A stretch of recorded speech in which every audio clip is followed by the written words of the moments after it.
الحمد لله الحمد لله رب العالمين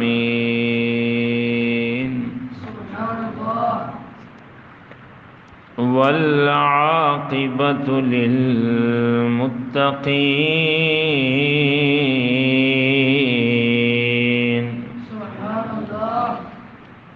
والصلاة والسلام على سيد الأنبياء وخاتم النبيين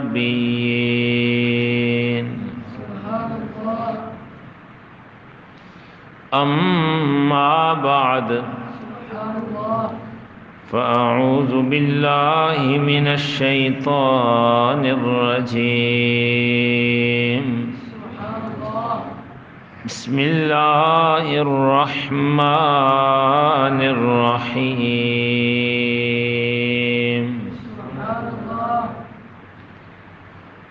لقد كان لكم في رسول الله أسوة حسنة صدق الله وصدق رسوله النبي الكريم الأمين الصلاة والسلام عليك يا سيدي يا رسول الله وعلى آلك وأصحابك يا سيدي يا جد الحسن والحسين الصلاة والسلام عليك يا سيدي يا رسول الله وعلى آلك وأصحابك يا سيدي يا شفيع المذنبين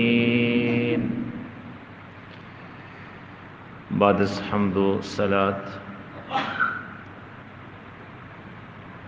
کریم آقا صلی اللہ تعالی علیہ وسلم کے فرمان پاک کا مفہوم ہے کہ جس نے قرآن مجید کی تلاوت کی پھر یہ سمجھا کہ کسی اور کو اس سے بھی عمدہ چیز دی گئی ہے تو گویا اس نے اللہ تعالیٰ کی عظمت کو معمولی سمجھا ہے۔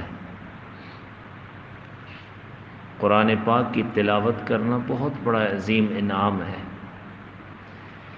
ارشاد نبوی ہے کہ اللہ تعالیٰ کے پاس قرآن مجید سے زیادہ مرتبہ والا کوئی شفیع نہیں ہے۔ سبحان اللہ۔ ایک اور فرمان ہے کہ میری امت کی بہترین عبادت قرآن مجید کی تلاوت ہے۔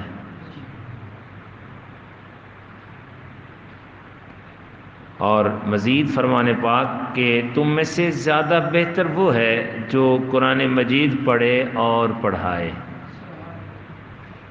لیکن یہ اس کے لیے ہے جو غلطیاں نہ کرے۔ اگر غلطیاں کرتا ہے تو پھر مجرم ٹھہرتا ہے۔ غلط قرآن پاک پڑھنا ایک حدیث وعید ہے، رب قارئ للقرآن والقرآن یلعنہ، کہ بہت سے قرآن پاک پڑھنے والے ایسے ہیں کہ الٹا قرآن پاک ان پر لعنت بھیجتا ہے۔ استغفر اللہ ریاض باللہ۔ یہ وہی لوگ ہیں جو غلط قرآن پاک پڑھتے ہیں، تلفظ کے ساتھ نہیں پڑھتے، یا پڑھتے ہیں لیکن اس پر عمل نہیں کرتے۔ اللہ معاف فرما دے۔ تو قرآن پاک صحیح پڑھنا چاہیے، غلطیوں سے پاک قرآن پاک پڑھنا چاہیے۔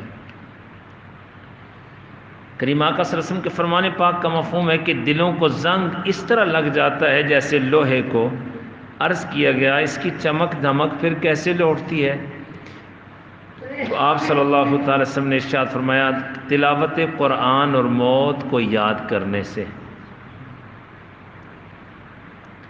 حضرت فضیل بن ایاز رضی اللہ تعالیٰ کا قول ہے کہ قرآن کریم کا علم رکھنے والا اسلام کا جھنڈا اٹھانے والا ہے، لہٰذا اس کے لیے یہ مناسب نہیں کہ وہ لہو و لعب میں مشغول لوگوں کے ساتھ مل کر لہو و لعب میں مشغول ہو جائے، بھولنے والوں کے ساتھ بھولے نہیں اور بیہودہ لوگوں کے ساتھ مل کر بیہودگی نہ کرے، کیونکہ یہ قرآن مجید کی تعظیم کے خلاف ہے۔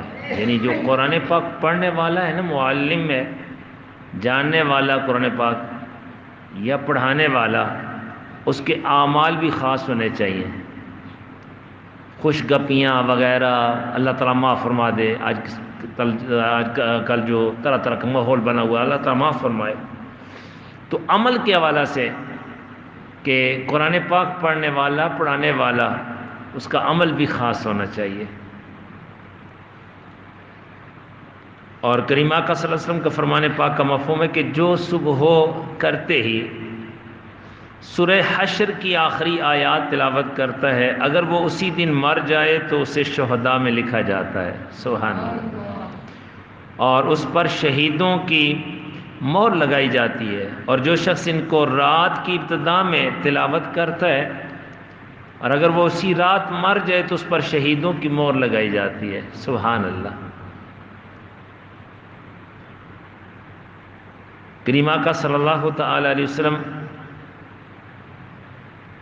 کہ فرمان پاک کا مفہوم ہے کہ اللہ تعالیٰ جس شخص سے بھلائی کا ارادہ فرماتا ہے اسے دین کی سمجھ دیتا ہے اور اسے راہ راست کی ہدایت فرماتا ہے. سبحان اللہ.